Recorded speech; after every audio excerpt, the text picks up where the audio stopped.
Hello everyone and welcome back to Twig, or This Week in Gaming. I am your host Josh, also known as MER Nightmare, and today we are covering all of the gaming news that happened this week, the week of May 29th. This week was a bit of a quiet one, but this is right before the storm that is the Summer Games Fest. To start, we have an update from Arcane Studios about Redfall. Following that, we have an announcement of the Meta Quest 3 and some games coming along with it. Some rather unfortunate news from League of Legends, amazing success coming from Street Fighter 6, and we'll end off talking about an update that came from Konami about Metal Gear Solid Delta. Let's get into it. Earlier this week, Arcane Studios came out and talked about their troubled development that led to Redfall's launch.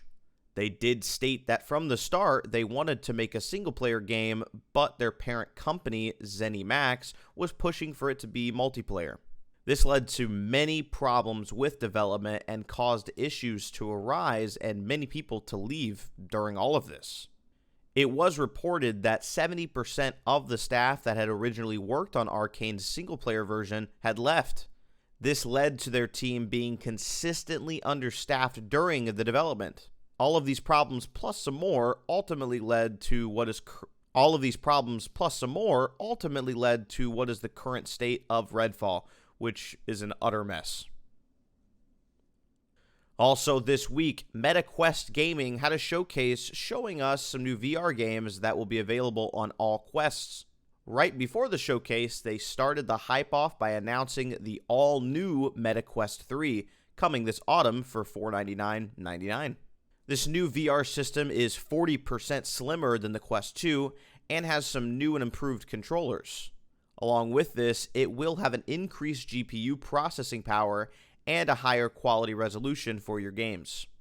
Starting off with the games they showcased, Samba de Amigo is a classic maraca-based rhythm game that will be available in VR.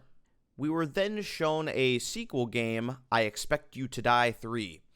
It looks pretty similar to the rest of the games in the series, which just has you solving puzzles in VR, but with a spy theme. We then got a great look at the new Ghostbusters game, Ghostbusters Rise of the Ghost. This will be a multiplayer ghost hunting game using all of the old and maybe even some newer Ghostbuster gadgets to catch those ghosts. Following this, Vampire the Masquerade Justice was shown off. It is a vampire-based action-adventure game where you will explore a dark version of Venice and deal with vampires with your own powers of stealth. They then showed off a new dungeon crawler game that you can play with your friends, Dungeons of Eternity. This multiplayer action game will require you to explore dungeons, kill monsters, and solve puzzles either by yourself or with one or two friends. Stranger Things is coming to VR. They showcased a Stranger Things VR game coming sometime in autumn where you will play as Vecna as you explore crazy unknown realities, kill monsters, and invade other people's minds. Speaking of slaying monsters, we were shown Attack on Titan VR Unbreakable. They didn't really show all that much other than grappling around a Titan-infested city and ended by grappling into a Titan to slit its neck. I guess we'll just have to wait and see till they show more of the game or when it launches later this winter. They then showed us a VR version of a game we thought was dead, Bulletstorm. This VR version is just like the original, which was released all the way back in 2011. The game was known for its high-action first-person shooter with creatively killing methods, so it will be interesting to see how this plays in VR. And finally, to end off Meta's showcase, we were shown Asgard's Wrath 2, a highly ambitious ARPG set in ancient Egypt. This game seems to have a lot to offer, from melee weapons, bows, magic, skill trees, and even mounts. Using these tools, you will fight your way across the realms in what they are claiming to be a 60-hour main story. We're very interested to see more about this game and how it will play in VR. Shifting into some bad news, we've got some unfortunate news coming from the League of Legends pro scene. Due to the recent rule change that made it no longer required to have a Challenger League team, to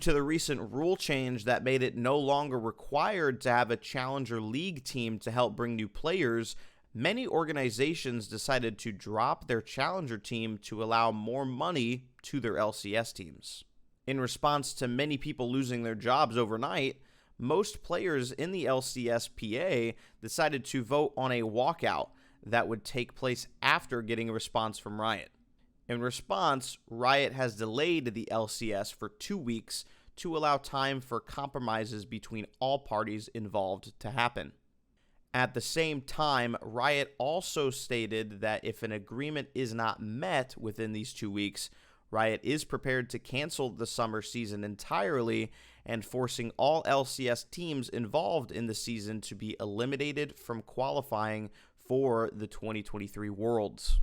This is some crazy stuff, and we're just hoping some form of agreement can be made between all parties soon for everyone's sake. And just on Friday, Street Fighter VI launched to amazing success. It is already one of the most played fighting games with an all-time peak of 66,000 current players on Steam, shattering Guilty Gear Strive and Mortal Kombat 11's 33,000. This incredible feat for them has happened due to their great marketing and even better game. This game really is for all Street Fighter fans, both old and new, so if you enjoy fighting games, we highly suggest you pick this one up. And lastly, to end the week off, we have some news from Konami.